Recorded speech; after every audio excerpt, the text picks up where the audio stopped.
Hey everybody, this is Patty. I hope you're keeping well and continuing to keep your eyes on the Lord. Today, we gathered as a small group of believers and we unpacked Psalm 46. And it had been a while since I read Psalm 46, but I found this psalm to be spot on for what many of us are dealing with today.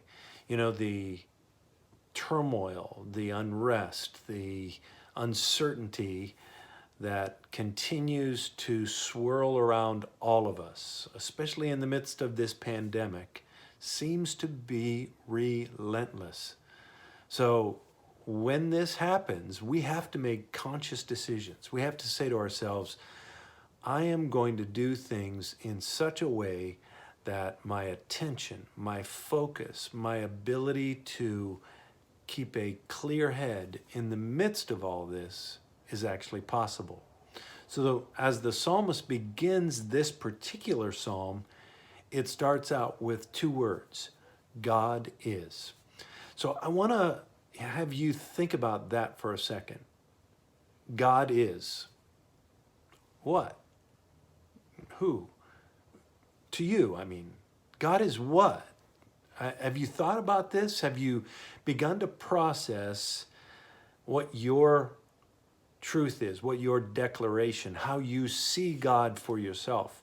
Because as you declare who God is for you, that reality begins to manifest in a significant way. This particular psalm begins to talk about God is our refuge, a place in which we enter into to find protection, safety, security, peace. God is. So God is an ever-present help in times of trouble. The psalmist knows very clearly who God is to him. How about you? Do you know who God is for you? As the psalmist continues to write in this particular psalm, he actually talks about everything that they're up against.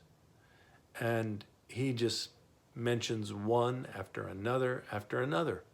And they're up against it, much like we are today.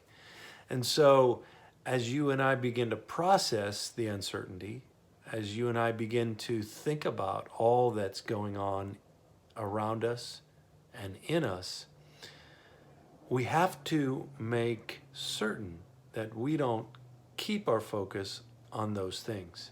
Because remember, God is. As we continue to read the remainder of this powerful and short psalm, there are a couple things that he declares, and I think it's worth reading. In verse 8, it says, "Come, behold the works of the Lord." Think about this. He's actually inviting people to look at what has already been done. Come, remember, look, behold what the Lord has done. And then he gets to this place after he has marked down all of these continued, faithful testimonies of how God has proven himself over and over and over again with this very familiar part of the psalm.